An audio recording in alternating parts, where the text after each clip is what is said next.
Welcome to the Shoulder Strikes MMA Podcast. You are now listening to the Hot Take Hot Box. Welcome to the Shoulder Strikes MMA Podcast.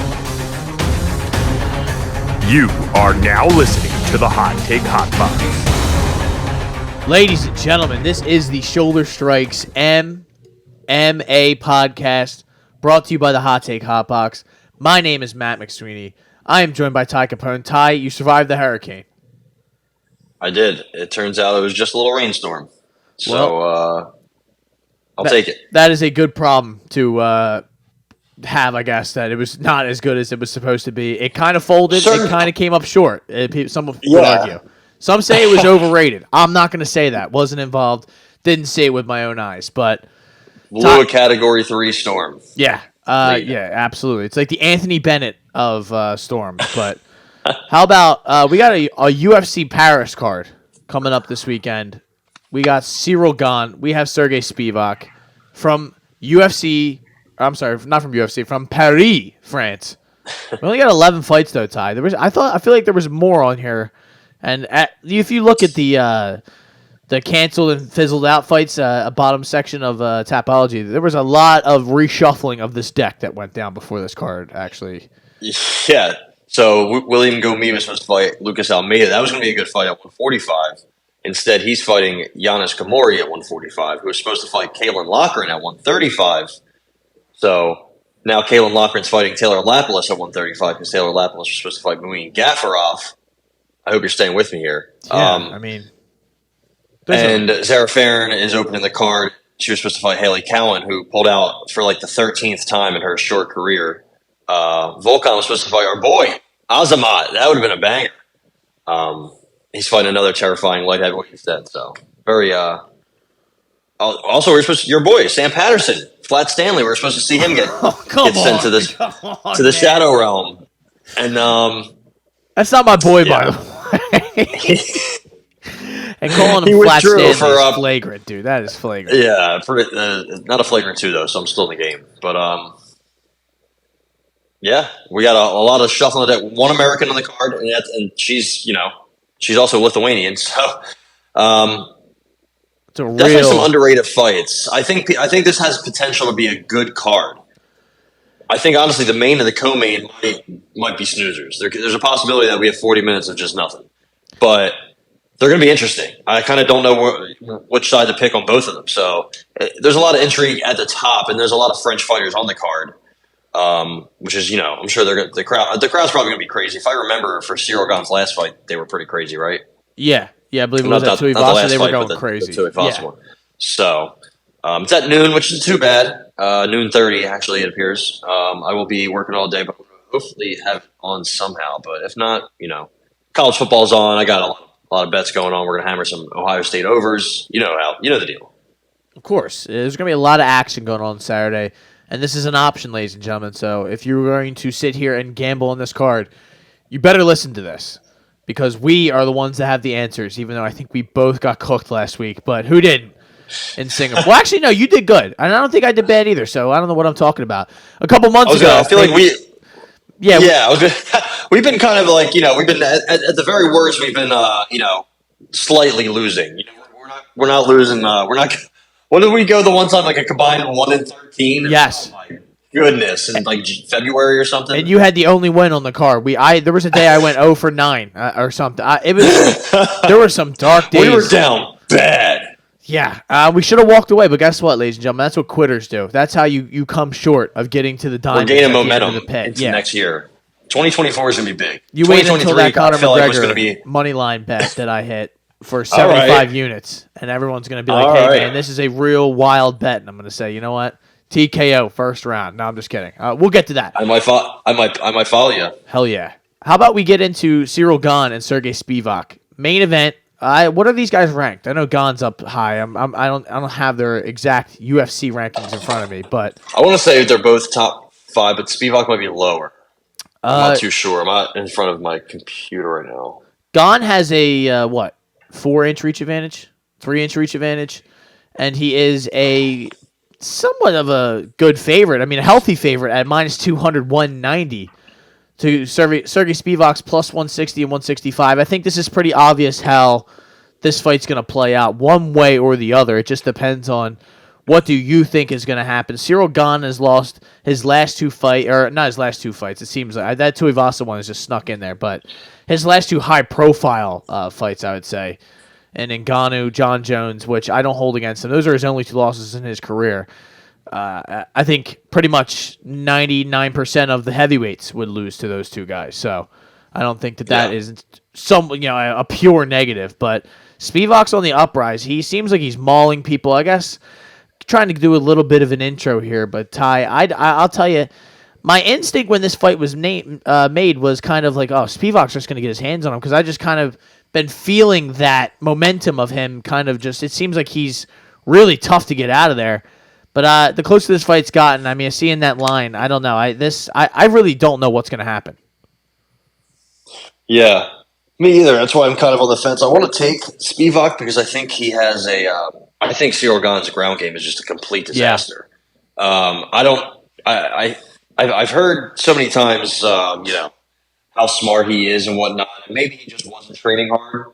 And honestly, I could believe that. Like, not to excuse him or anything, but I could definitely believe that. He looks like he trained when John Jones took him down and submitted him that quick.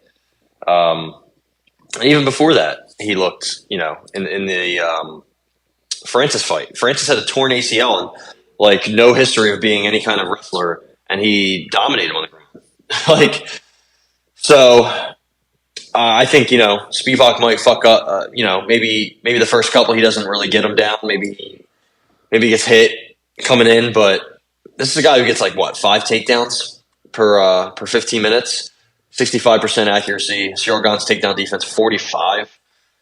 So I feel like he's going to be able to get him down, but I'm just I'm definitely worried about the standout. I think Ciryl Gane's probably going to maul him at distance, especially if he just goes forward. But Sergey Spivac's going to be bigger, man. He's only 1 inch shorter. He's probably going to have to cut to make that 265 limit. Ciryl Gane's a little lean. I'm going to go. I don't know. I will say though, Ty, this is worrisome just because of you really don't know what you're getting in Spivac, because of course he's on the come up, but he also beat Derek Lewis, Augusto Sakai, and Greg Hardy. So yeah, and back in the day, not that all that long ago, was an Olynyk win, but Olynyk was 50 as opposed to being 55 then. I don't really like Spivac's strength of schedule, although he has looked very dominant in those fights. And you compare that to not John Jones, but the little spoiler there, Ciryl Gane's. I mean, he's not losing to these guys that Sergey Spivac's beating. He's losing to the very best in the world. I worry because it's just such is Ciryl Gane's ground game? I think it's what it comes down to, and his wrestling as bad as it has looked in some of these recent fights. I mean, Tuivasa never even got close to really. Well, he doesn't want to do that, so that you didn't really see it get tested there. And some of these other guys have wrestled him in the past, but they haven't really. I mean, he was going to war with Don'Tale Mayes, right? He heel hooks him at the end of the fight, Junior Dos Santos, Jorginho, not exactly looking for ground game. Volkov, who's really been testing it, and who's really wanted to test it to the level that John Jones and even a Sergey Spivac's going to be able to do. So, I think I might take Spivac money line here. Yeah, I would love to fade an MMA Factory guy, even though they do have they have some really, really good fighters. I'm not a big fan of Fernand Lopez. I don't know if he's really necessarily the best trainer, but so I don't know what Ciryl Gane we're going to get. I know Tai Tuivasa dropped him at one point, but he fucking smoked Tuivasa easily. I'm having a lot of. I'm going to go Sergey Spivak. I think he's going to get him down eventually. I think that might be it. Maybe not, but I think that's definitely it for the round, at least. And I think that's just a quick path to success. I don't necessarily think Ciryl Gane's going to have some crazy cardio. While it's standing, I think, he could be in trouble, Spivak, that is. But, for sure.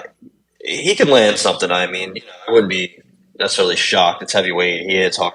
He's a big boy. I think he's getting better. He's still, 28?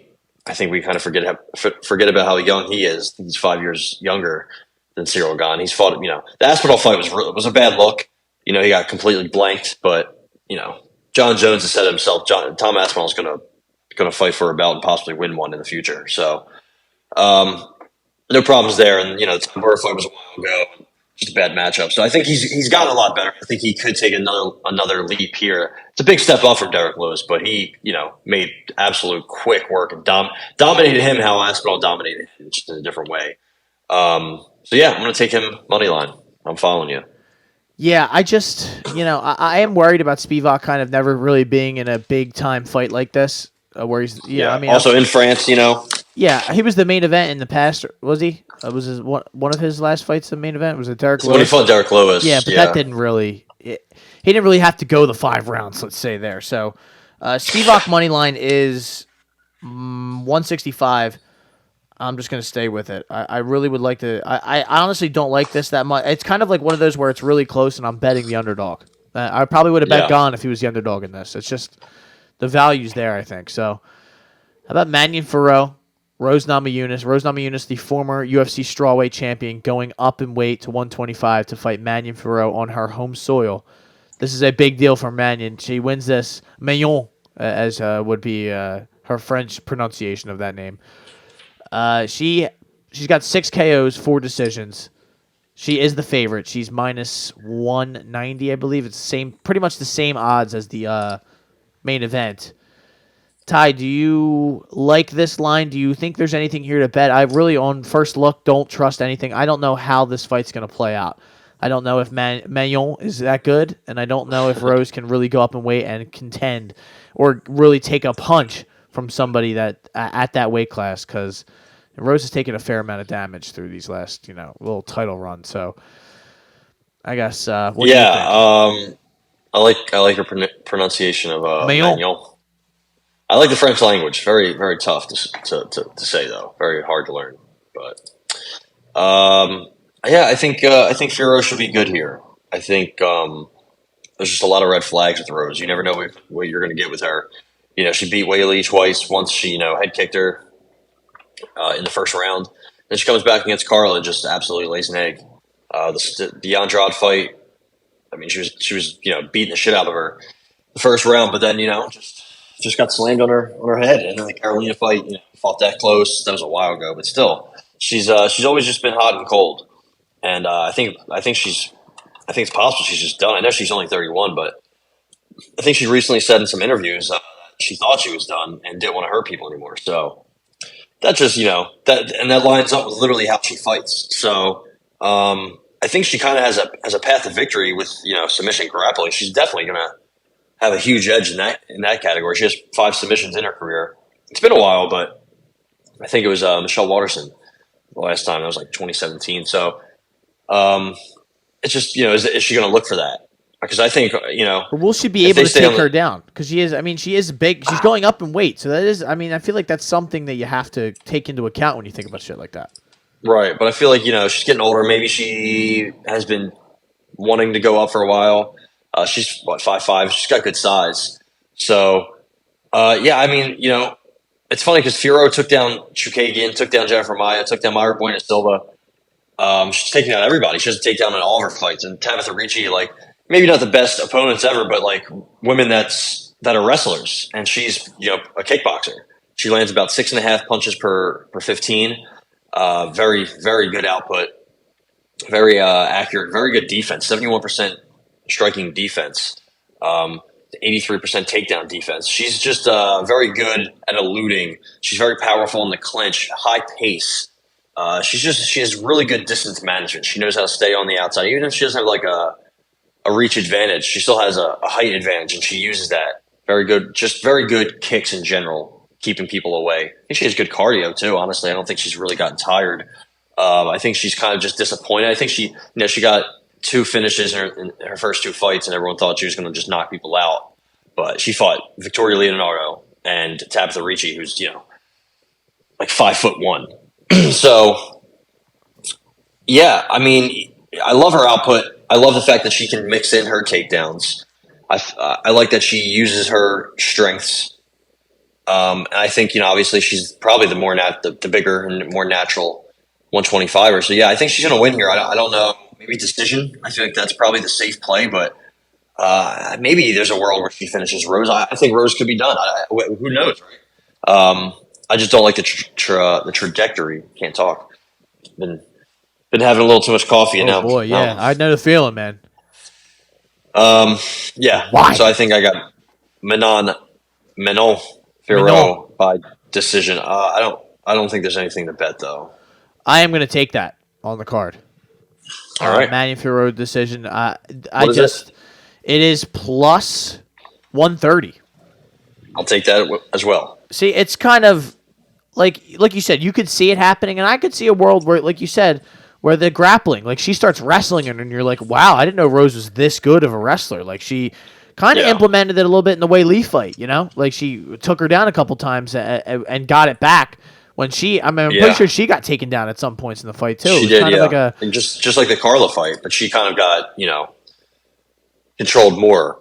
She got taken down by Andrade both times, so she could be. Honestly, like I would be surprised if Fiorot out wrestled her and just was stronger, like just a lot stronger. Yeah, I think that's gonna be the thing, and if it stays standing, I think Fiorot. Although she doesn't have, we've been looking for that TKO kind of, and I could see it happening here, but, I mean, Rose has been in there with some killers. She is experienced. I think she's going to kind of play this safe, and she's going to lose a close decision is my... I think it's going to be a really close fight. So, and even, like Rose, I would have a tough time believing she's going to sub her or do, I could, of course, you have to say that. It's like, oh, you never thought it would happen. Of course it could happen. I don't see it happening, so... Yeah. We're going to both go Fiorot decision plus 130. And now... I'll tell you, she gets her back. Fiorot's going to be in trouble. I think if Fiorot goes to the ground, she's going to be in trouble because Rose is very good on the ground. So, BSD, Benoit Saint-Denis, another French... Our boy. Patriot getting in there against Thiago Moises. Thiago Moises we've seen in a few occasions. He's kind of fought up, and then he kind of went back down, and it's... fighting Melky, who is not bad. I don't want to disrespect Melky, but Christos Gallegos is never a good look. And then you're jumping back in there against Mr. Saint-Denis. And I am looking at the odds right now. We are minus 165, so we're getting closer to an even fight. We haven't gotten there yet. These odds have all pretty much been the same. Vegas, you can tell, really doesn't have a strong lean on who is going to win these fights. But I like Benoit here, and I might go inside the distance. Yeah, I think I like Benoit a lot too. I think it's just mainly the pressure, the aggressiveness. He just comes out firing, big body kicks, big low, like whatever it is that he decides to throw. And Thiago Moises is your typical, better hammer than he is a nail, and I think that's going to happen. I think that's how this fight's going to play out. Honestly, it's going to be tough though because I think Thiago Moises is better technically. But his takedown defense isn't really good. I know, he's got awesome jiu-jitsu. But I think Saint-Denis also does. I think Saint-Denis can also kind of avoid some of that. I mean, we'll see. I mean, he does do some shit that you wouldn't necessarily wish that he would do as a better, but also this might be like a massive overcorrection line-wise, I think he was. What was his line against Bonfim? Was it plus 300 or no? For who are we talking about? Mr. Saint-Denis. Bonfim. Yeah, he was like plus 120, 175, closed at around 220.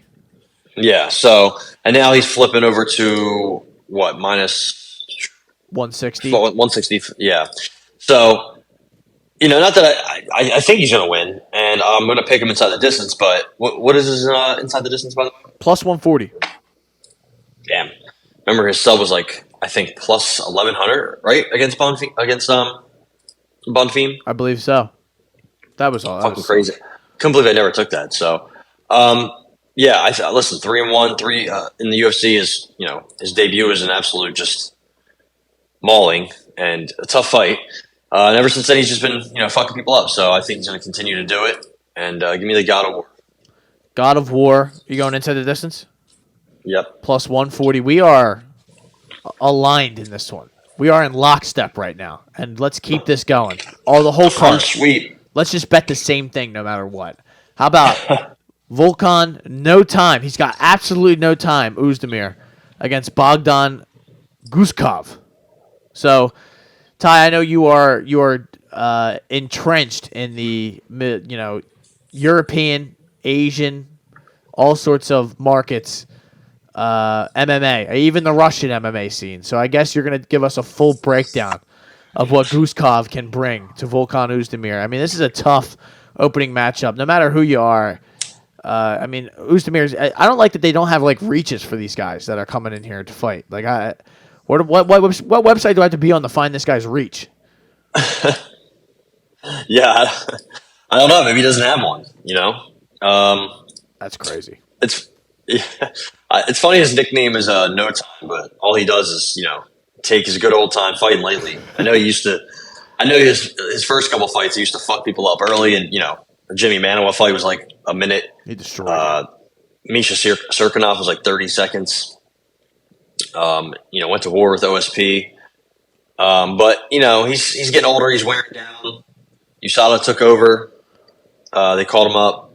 So I don't know. I think I could see him getting fucking flatlined by anybody. I think 205 is very much like that. There's so much variance in this division. And this dude Bogdan Guskov, I don't think he's that good. But man, he has a lot of power. Nickname is Tsarevich, which I believe is the Emperor's son, basically. Terrifying name. I watched a highlight video of him. The music was terrifying. And he was putting people out bad. Like, just brutal. I mean, this poor guy, I think it was Ivan Luchenko, he was making his debut, which, listen, he's fought nobodies, like a bunch of Russian mechanics, But he put this poor fella out, dude, so bad. Like, really bad. But also, I saw him fight this fella, Vyacheslav Vasilevsky, not to be confused with Andrei Vasilevsky, who has fought some pretty good fighters. I think he lost to Duraev, Shlemenko twice, Ramazan Amiv, Michael Falcao, Big Rig. I don't know if you remember Big Rig. I only know one Big Rig. It's Johnny Big Rig Hendricks. Yeah. This is the OG Big Rig. Okay. I forget who he fought. He fought somebody in the UFC and dipped out. But back to Guskov. He puts people out bad. The only problem is he only throws like a right straight, a right hammer hook, and a right uppercut. That's like it. But man, going backwards doesn't matter. He just folds people. It's fucking crazy. But like I said, when he fought this guy Vasilevsky, he got staggered with a jab, and then he got put out bad, like folded against the cage, not waking up for an hour. Like, maybe he's alive, maybe he's not. So I think that could happen. Like, I don't really know. He's very aggressive. He has an absolutely huge back piece tattoo. I think he's very strong, very big. So I think he might be able to like outmuscle Volkan.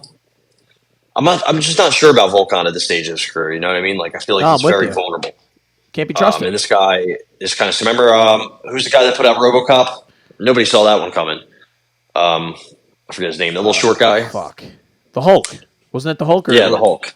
Was it the Hulk? Yeah, and then he got put out. He got put bad. He got put out bad too. It wasn't our boy Nursultan. Can't wait to see him fight again. They got to get him back in there. Shout out to Nursultan. But I want to take a shot on Guskov, but honestly, I'm taking some shots on this card, so I'm going to pass on this one. Honestly expect violence. But also expect maybe a snooze fest, like if Volkan can work the wrestling. But I don't know. This guy Guskov, I think he's probably kill or be killed, honestly. Yeah, listen, I would love to take Guskov TKO, but I'm not going to on the card. I'm jumping back and forth, but if you're going to take it plus 240, I like that, but I don't know enough about him. So he sounds like a murderer, but you just never know. I could see Oezdemir having the most boring fight and just pushing him up against the fence. Yeah. And I think if he wins, though. Snoozer. Oh, he's going to put him out bad. If Guskov wins, I think he gets Johnny Walker next. I think that's what they're trying to set up. That would be an absolute fight of the decade. I'm gonna bring up Volton every single episode if I can, until he gets in there.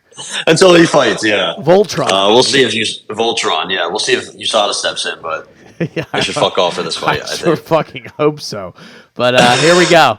The star of the show. This is what the people are paying the entrance for. William Gomi and Ionis Gemori, who the Desert Warrior, who, as you have said, has probably the best nickname on the entire card. Which I love it. I'm not going to fight you on. I believe Algeria. So, Minus 205, 210 for Gomi Gemori. He is plus 170, 175. So I guess I ask you, Ty, what do you have here? Oh my god! What's the big deal? It's so funny. There's just so much French going on. I'm kind of overwhelmed. You're killing it too. I'm very, I got some more coming in. Ciryl, there's all sorts of guys on here, man, that we can just. I'm here for it. Yeah, I think this is. I think I'm going with the dog here. I think I got to play on Giannis Gemori. I think he's a pretty good kickboxer. Throws a lot of spinny shit. Seems to have pretty good power from the little bit I've seen from him, but also has some submissions. So I feel like that should line him closer to Gomi. Gomi is not a ground guy at all. I mean, I know he had like a little bit of success against Francis Jarno Aaron.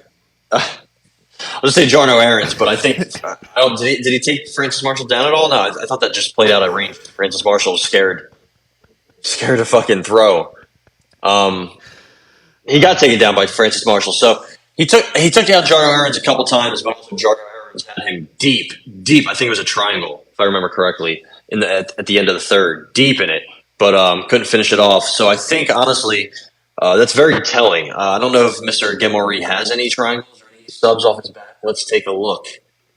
Yeah, he has a triangle and an arm triangle. So I don't think Gomi is also that smart. Like the way he fought Aarons, he's like set himself up to get subbed, and I think he kept throwing it up, and he just ignored the signs and threw himself in it. Also, I think he's a good kickboxer. Like I think this guy's. I don't know if he's better than Gomi. But, it's kind of hard to find range with Gomi. You know, he's 6 foot.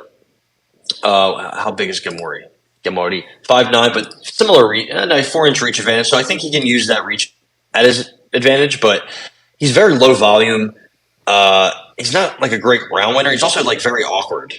It's just an awkward style, you know. I don't honestly think he's that good. So I'm gonna take Gemori. I think honestly he has a chance to win pretty much every part of this fight. I'll take the money line. I like that. I don't have a preference here, really. I was never impressed by Gomi with his like kind of closer decisions than they probably should have been against guys who really aren't that good. So if you're going to give me him, I mean, unless his Gemori guy is horrible, and we don't know that. He has a couple splits himself, but like these guys weren't that bad. I mean, you know, maybe they had padded records, but they didn't have bad records. And it was in Brave CF, UAE Warriors, like decent organizations. You know, like I've seen enough from those other guys. I feel like these guys are on pretty similar levels. So for one guy to be minus 210 is like a little concerning. So that's why I'm going to go with plus 175. The underdog. Let's do it. You taking it too? Yeah. Hell yeah. So we keep it moving though, ladies and gentlemen. Are we almost? Is this the last fight on the main card, or is that was? I believe this is the opener. Yeah. This is the opener. Okay. Your cousin Manolo Zucchini is getting in there against Morgan Shari. He's getting in there. He's 18-9. No, he kind of got. That wasn't it. What was it? Shari, yeah. That's too much. I don't know too much for me. I don't even know if that's it. I just kind of want to say that. He's minus 340, 350 on this too. They think your cousin's going to get knocked out. Looks like Zucchini. He's around a plus 280, 270 underdog. So I don't know anything about either one of these gentlemen. They are both making their UFC debut. Am I correct? Yeah. And Mr. Zucchini just fought in a Venator UFC or FC 12 from Italy. So, Venator? Yeah, it looks like that, but it's it was not. In Ventnor. It was in Ventnor, but he was in Italy though, which is a crazy kind of turn of events. I wish I was in Italy.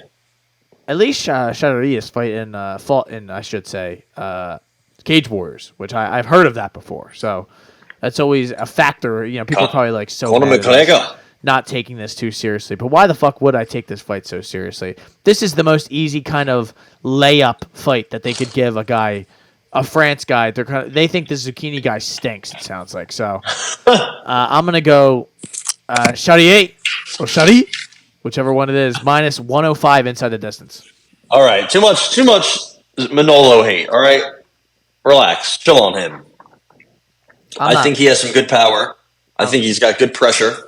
All right, I think he solid boxing, but he's very KO or bust early, pretty much in general, but definitely early. Like most of his wins are in the first round. When he fought this one guy, his last fight, what was it? No, I thought it was Abu Bakar. Yeah, Abu Bakar Tunkara. Try saying that. He kneed him pretty viciously to death, if I remember correctly. So I think he has some. I think this could be a banger. This has some good potential. Morgan Charriere, I like him a lot. He has a couple losses, but they're to very good fighters. I mean, he's lost to Paul Hughes, who's probably, if not one of the best fighters in Cage Warriors right now. If he's not the best, it might be Jordan Vucenic, who Charriere also lost to. Lost to Soren Bach, another stud. Saladin Parnassi, he's the KSW featherweight champion. And he has a couple losses early in his career, but I don't really look at that at all. Look at Natalia Silva. She started her career like 1-3. So he's had some just great fights. His fight with Paul Hughes for the belt was like fight of the year in Cage Warriors in 2021. I think it's on YouTube. Go watch that one. It's banger. So I think he could get hit. And this guy's Manolo hits hard, man. So I think Charriere should probably smoke him though. Like good boxing, good striking, kind of low volume. He's very patient. Just like a lot of these French fighters are very patient, which could lead to low volume sometimes. Ciryl Gane, but he's good speed, good power. He's hurt people with low kicks. He has some submissions. Like I think he has an all around game. He's probably just going to dominate this guy. If it gets past the first round, he's definitely going to fucking smoke him. So. We'll see, but I like him inside the distance. You gonna take it? What can I get it at? Minus 105 is what I have it on DraftKings. I'm gonna skip it just because there's a lot of variance, but I think he is gonna get the knockout. I don't blame you at all. It's good to stay away from the few every once in a while if you can, but I can't, so I just keep on rolling. How about Taylor Lapilus? If you Lapelou against who? Ty, who's he fighting? I believe you're. So we go from my cousin to your cousin, Kalen Lochran, the Don. Kalen Lochran, the Don. He's plus 150. Yeah, I think it's gonna. This has potential to be fight of the night for sure. I think this might be fight of the night. Taylor Lapilus is very good. Should have never been cut in the UFC. I believe he was like 3-1. He was.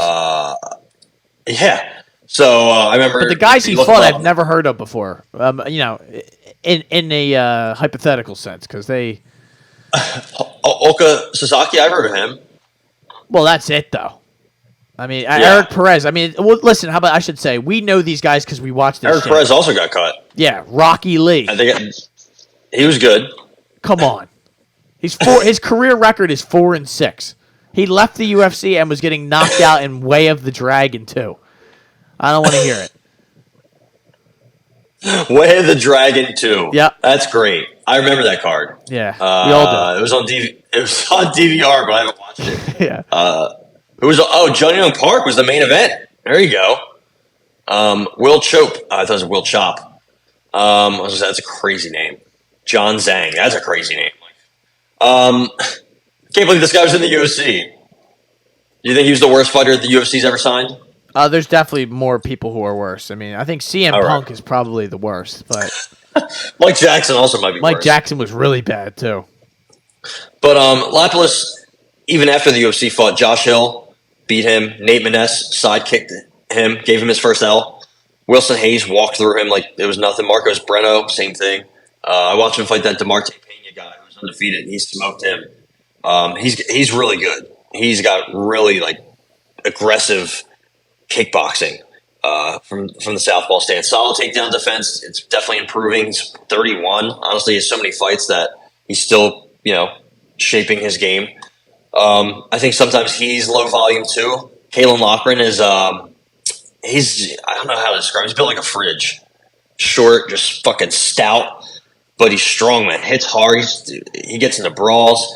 He's kind of like a counter striker, but he gets hit a little too much for my liking. He had a good fight with that guy Dylan Hazan in his last fight, won the belt. Not really sure who else he's fought. His first 2 fights of his pro career, he fought guys that were he combined. What is that? 0-70? Is that what I'm looking at? That's wow. Yeah. Holy shit. 0-39. I didn't even see this. Reese Street, who was 0-31 at the time. A nightmare his nickname. Look at. Oh my god. Yeah, he's 0-40 now. Don't you think there's somebody he could beat up? Or is he an absolute just like that's got to be a fixed fight, right? His last fight was unknown, the result. So maybe he died in the fight. Oh, come on. Come on. Let's hope Reese Street is still around. But what about Will Cairns? Oh, my God. He looks like he works at GameStop. 1-42. Wow. Who did he beat?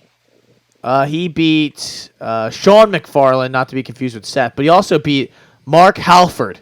Knocked him out in the first round. Mark. He also lost to Artem right Lobov. before COVID, so Artem it's possible Kortov, he could have been feeling under the weather and got knocked out by this guy. So. He has a couple bare knuckle wins. Who doesn't? No, I'm just kidding. Blueface does. Not really, though. Paige Van Zandt doesn't. Actually, she does, I think. She might have won one. I lost track of that. But let's get back to the message at hand, which is Colin Loughnan. I'm taking him inside the distance plus 300. Wow. I'm taking Taylor Lapilus inside the distance. Let's go. Fuck yeah. Let's go to war. You want to go to war, pal? Let's go to war. My French genetics. Lapilus is a plus 350 inside the distance. Yeah, he is. So they think this is just going to be a war, and these guys are going to stay up the entire time. I think Loughran has some wrestling upside, for sure. But Lapilus, I don't think he's actually that much bigger if he is. So that might not even be that much. I think his kickboxing is just nasty. Double impact, double penetration impact. Like I love that nickname for him. For a fighter, that's you know what I mean? Insane. By the way, that is a so suspect name to have. I didn't realize that was it. All right, double impact. The kicks and the punches. Come on, man. No, I'm doubling down my fucking bet on the other guy. All right. Well, How about Ons Lusa? I don't think the Don is that good, but hey, man, I don't think either one of these guys is too good, so I'm just taking something just because I'm taking the Irish guy, man. I can't help myself. Yeah. I don't know about in this one though. Ons Lusa, Reese McKee getting back in there. I guess is he really Irish though? I don't even know. Yeah, he is. Come on. Oh, he's from Northern Ireland. He's from Northern Ireland. I thought I saw another flag next to his name at some point. That's why I was confused. But Scotland? It might have been the Scottish flag. He's known as losing to Hamzat, one of the first Hamzat fights. Was it the first? If that's what you want to call it. I mean, whatever that was, he got mauled. He fought John Phillips before him, but Hamzat really guys, man. Yeah. Hey, at least he went, 3 minutes. Gotta give that to him. It's true, honestly. Because people smoked under that. GM3 went like 15 seconds. Yeah, he got. But he didn't land. He didn't land, nor did he attempt to strike. So, there's nothing wrong with that, right? At least he didn't go over 10. I don't know. He hasn't fought in a while in the UFC, so I think he's made some improvements. But he's gone to the third and fourth rounds with some of these guys. Jim Wallhead. I mean, that guy, Judo Jim. He was not very good. I feel like he just kind of went to Cage Warriors and fought these just, I think that Burlinson dude is pretty solid, if I remember correctly. He got smoked by Johan Linnes, so how good can you be? But, I don't know how much improvements Reese McKee has really made. And I feel like Ons Lusa honestly has made some improvements. I thought he was not that very good when I watched him fight Munir Laziz, but Also, when he fought John Howard, John Howard was pretty much cooked, and then went the distance. But he also went the distance with Jack Della, so very odd fighter. I think he went split with multiple fighters, but he looked good against AJ Fletcher. I think. I mean, just dominated him, smoked him, made not quick, but made easy work of AJ Fletcher. I believe I was on AJ Fletcher in that fight. Took him down a couple times, even dominated him in the wrestling department. So I don't really see why he can't do that to Reese McKee, because when Reese McKee was in the UFC last, he fought, Alex Morano, and he got dominated in the wrestling. And obviously, we saw what Hamzat did to him. So I think it's crazy. Reese McKee's strikes, I know it's only 2 fights, and one was 3 minutes, and he got dominated. But strikes absorbed per minute in UFC is almost 12. That's crazy. That's fucking insane. He doesn't really have striking defense. I don't think he ever has or ever will. I think he's never going to be a defensive fighter. So, I think Angelusa should probably walk through him. I don't know how he wins, but I think he's a pretty solid parlay piece. 165 is not bad, honestly. I don't know if maybe I'm wrong here. Maybe Reese McKee has made a lot of improvements, but I'm not sure. I'm with you, but I'm staying away. I don't trust like you said. Angelusa's kind of got a high variance of performances. He looks like he can hang. Yeah, he's also smaller. Yeah. But I think he could catch Reese at some point, hurt him bad, But like you said, I just don't know. Happen. I don't know. Like this, Angelusa is a guy who you don't know what version of him is going to show up. He looked great in that AJ Fletcher fight. I don't know. At least that was recent, so that's why I'll pick him. But I'm definitely not going to bet. A lot of decisions, some splits in there. It's just I don't know. I don't trust it, and I'm staying away. How about Nora Cornholio?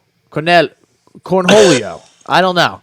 Jocelyn Edwards. Canelo? Is that what you said? Canelo, Jesus, Nora, we're getting worse by the minute. Nora Canelo Alvarez. No, plus 110 for Canelo, and minus 135 for Jocelyn Edwards.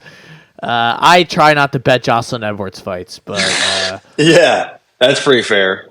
I don't like anything to do with sad this. Because I would love to bet this Nora lady, but I don't really know much about her. So why she does have a win against Jacqueline Cavalcanti, who we're going to talk about in a little bit. But Jocelyn Edwards is the ultimate decision snooze fester. So it just depends. Yeah. Split decision also. Exactly. You don't know who's going to win.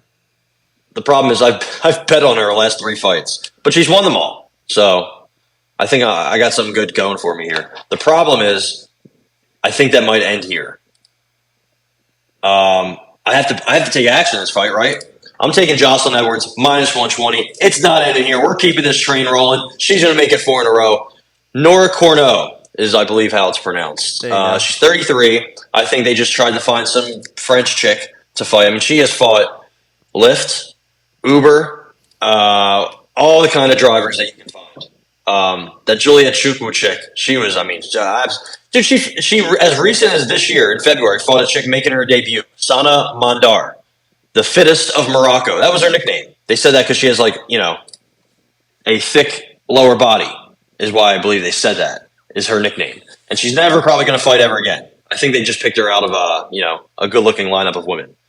And as soon as she got on the ground, she didn't know what she was doing. This Corneau chick has fought nobody. It's actually kind of sad. Like at the last chick she fought, she won by leg kick because the chick didn't know that you could kick people in the leg, I guess. So I got La Pantera. I think she's still probably the bigger fighter here. I mean, she's fought, like I say, she's fought great fighters. But honestly, since, her career has really started, even though in LFA she fought Sarah Alpar, Pam Gonzalez. Actually, I don't know who that is. I'm sorry. I thought that was Pearl Gonzalez. Yanan Wu, Carol Hosa, Jessica Rose Clark. I mean, listen, she's lost to Jessica Rose Clark. Big red flag. All right. That is a huge red flag, but you just say it. Actually, sorry, I don't know who the fuck that is. She lost to Conejo. Come on. She lost to Conejo, though. She has a result unknown in the amateurs. That's crazy. How does that happen?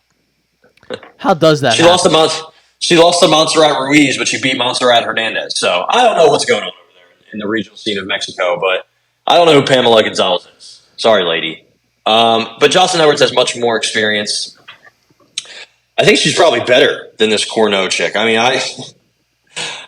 she's from Algeria. I think there's a couple of Algerians on the card. I could be wrong.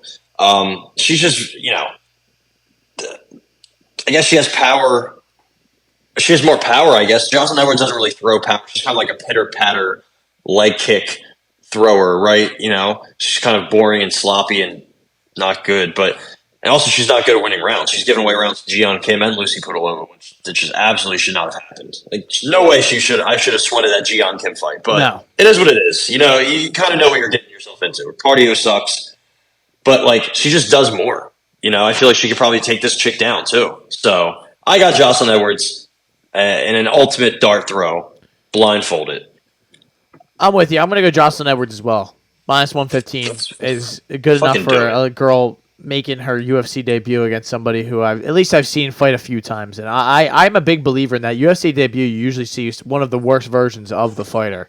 And then they progressively get more comfortable as they go on. And she's fighting, obviously, at home in France, but definitely never in front of a crowd like this. As far as I know. I don't know what she's doing. UAE Warriors, I don't know if that's on the level, but what do I know? It's in Abu Dhabi. There's probably a million people there watching the Kevin Umar and Sylvester Chip Famumbo. So there's I would watch that fight. No, I wouldn't unless I could bet on it probably. But yeah, I'll go with that. How about? Yeah, but if you lose your bet, you'd lose your head over Well, there, that's a tough. Yeah, I wouldn't be there. I definitely wouldn't be there. So not going to see me in Abu Dhabi anytime soon. But how about Basharat? Farid Basharat, not to be confused with Javid Basharat, getting in there against Clayton Rodriguez. I think this is a really good, interesting fight to have kind of buried in the, I guess it's kind of to start the, prelims a little bit. So you'll be ready to go around 12:30, 12:45. Basharat's a big favorite though, minus 350, 380. I don't know. I guess Clayton's kind of. Would you argue? I mean, not really kill or be killed, but I don't know. It just you know right away what's going to happen, whether it's going to be one of them fights or not. So he has a loss to CJ Vergara. He beat Santo Coratola, who your other cousin on the Contender Series. My other cousin, yeah. Basharat's going to smoke this guy, right? He's moving up, which I think Basharat's bigger naturally. He's got a 4-inch reach advantage, 3-inch height advantage. But Clayton was pretty big. I mean, he couldn't make 125 ever. But still, moving up's pretty tough. He's very explosive. I remember he dropped Vergara with a body kick. I think he also should have won that fight. But he has some quit in him. He has some fade in him. He has some, tendencies in him that you don't love. I think Farid Basharat's solid. I think he has just very, very good control wrestling. So what he did to Damon Blackshear. Nobody really does that to him. Damon Blackshear's a power wrestler. He kind of does that to other people. He's got good kicks, but he doesn't really have good boxing. Basharat is my issue with him. Again, I do love his kicks, but hands are okay. Nothing great. Good wrestling, good ground and pound, good elbows in the ground, good jiu-jitsu. He almost subbed Blackshear in the third round. So I think he should win, but pretty big line, honestly. I kind of like Clayton a lot. I really wanted to bet him against Tatsuro Taira. But that fight never materialized, so I'm going to stay away, I think. I am going to go Basharat decision, minus 110. I think that is a good number. These guys are going to be evenly matched in some senses. Maybe he takes them down, but I think Clayton's BJJ will hold up, and he'll be able to not at least get submitted. And I don't really see... I see the striking kind of playing out kind of even. Am I off on that? Not even. And Basharat's going to get the better of him, but I don't think Basharat's going to be putting him down. Maybe I'm wrong, but Basharat's he is explosive. Guy. He is explosive, but it just seems like he's more of that. He's not really necessarily looking to kill. You can tell there's certain guys who go out there and they are murderous intentions every time they throw a punch. Basharat's more I think of his just brother a technical guy. Is more of that. Yeah. But. What do I know? Minus 110, I'll take that. How about... Nothing. That's what I'll tell you. I know nothing. No, I literally don't. I feel that every day. But Zara Fern, you saw her on your way to on the way to work the other day, and you said, "You're fighting this weekend?" She said, "Yup, getting in there." And I was like, "Damn." Yeah. You were like, "Damn, you're kind of old, aren't you?" And she was like, "Nah, yeah, I'm not done yet, though. They try to put me down. I'm not done." She just lost to Josie Nunez. The night of the Teixeira, that was what it feels like it was last year, but it really was not all that long ago. It was 8 months since she got in there. She's fighting Jacqueline Cavalcanti who we don't know much about her, if anything, at all. She has a PFL loss. That's what we can know. Against Martina Janjarova, who she's in the UFC Is now? awful. Absolutely awful. No, she is not. She couldn't be further from the UFC. Oh, it's a PFL thing then. Yeah, that's probably see her. She got head kicked by Amanda Lebrock, who stinks. I just watched her the other night. Touch him up, Amanda Lebrock. Yeah, it's a good nickname when you're absolutely awful. She's been slammed on her fucking noggin. Megan Anderson destroyed her once upon a time at Invicta FC. I remember that. Yeah, she stinks, and Janjarova stinks, and Cavalcanti lost her by split on the Challenger Series. PFL was like, we're not going to sign you. We don't like you.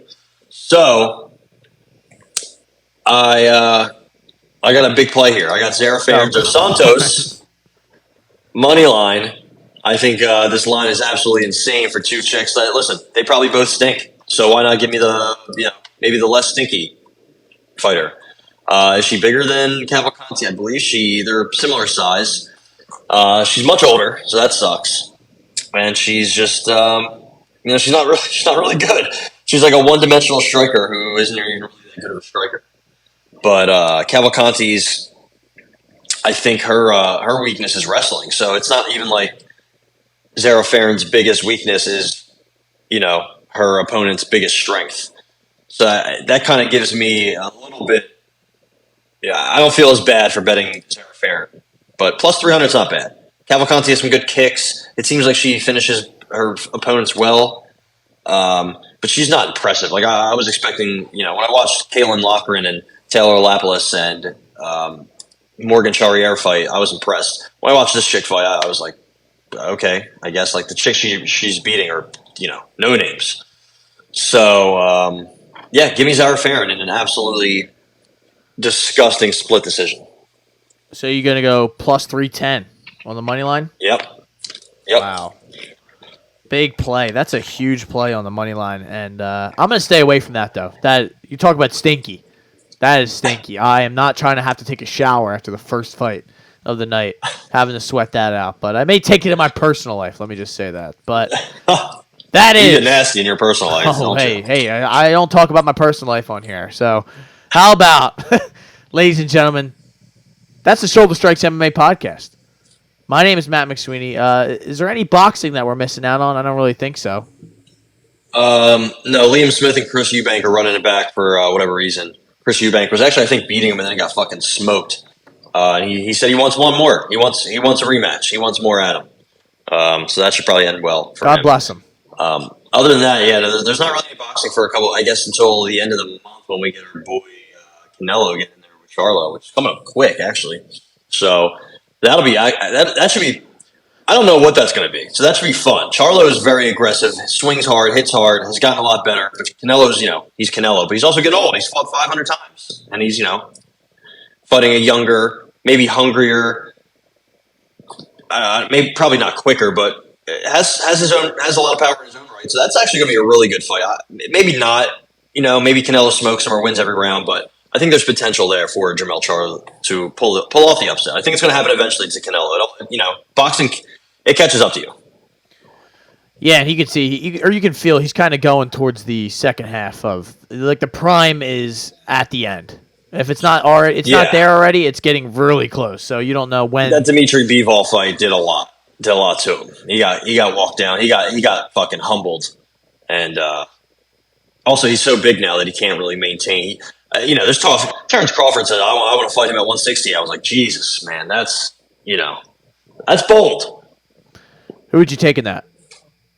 I would have to go Canelo just because he's so much bigger. But man, Terrence Crawford's like, he's pretty big himself. I know he fights down, but like he is big. He's older. I feel like he's also just like an absolute different human mentally. Like he does what he says he's going to do. If he beat Canelo at 168, I know this might sound hyperbolic. Also, he would have to beat Charlo because I think he's fighting Charlo next at 154 to unify. If he were to beat Charlo and Canelo, he'd be the best ever. Who? 100%. Yes. He'd be the first fighter to ever unify in 2 divisions, and then he would do it in 4 divisions while moving up from 140 to 168 to beat Canelo. Yeah. That's insane. Nobody has ever done anything like that. I mean, the chances of that happening, I think, are slim. But if he beats Charlo, which I assume is next, well, I guess we'll see because Spence just activated his rematch clause. What a waste of time. I guess we're going to get that again. Hopefully Crawford makes that 154 to give him the edge that he needs. He's probably going to smoke him again. I really hate to say that, but I think that's next, unfortunately. And then maybe that probably I don't know how much Crawford has left. I don't know if he really gets that Canelo fight in the future, but he's going to get the Charlo fight. If he beats Charlo, him and Canelo, I'm sure at that time, because he's already blowing up. I see him everywhere now. And compared to before Spence, he was not on Good Morning America. He was not on Sports Center. He was not on Stephen A. Smith. He was not on this. You know what I mean? He's everywhere now after that Spence fight, which I love for him. He deserved it. And if he were to, beat Charlo and then have a fight with Canelo, that would be the hype for that would be unmatched. I think. And if you were to somehow beat him, again, but if he were to do all that, how do you not say he's the greatest of all time? He'd be 46-0 or some shit like that.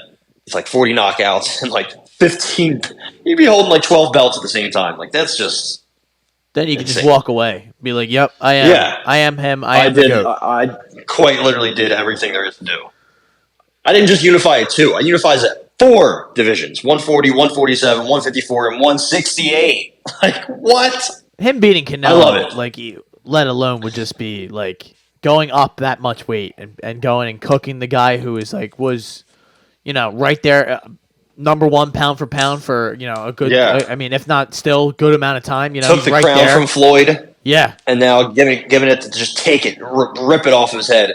It's funny because he said he wouldn't fight Crawford. He's like, listen, I'm not fighting anything under 168 anymore. I'm not even going to entertain that. And Crawford said, no, I'll come up to 168 and fight you. And he said, yeah, honestly, I'd be down for that. And I'm like, wow, Canelo switches his mood quick in a recent interview I saw. So that's kind of interesting. I think they could work together for sure. Crawford's kind of independent. So listen, I'm just saying it could happen. Crawford wants to do it.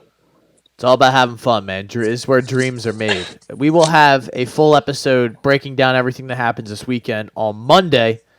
Until then, ladies and gentlemen, my name is Matt McSweeney.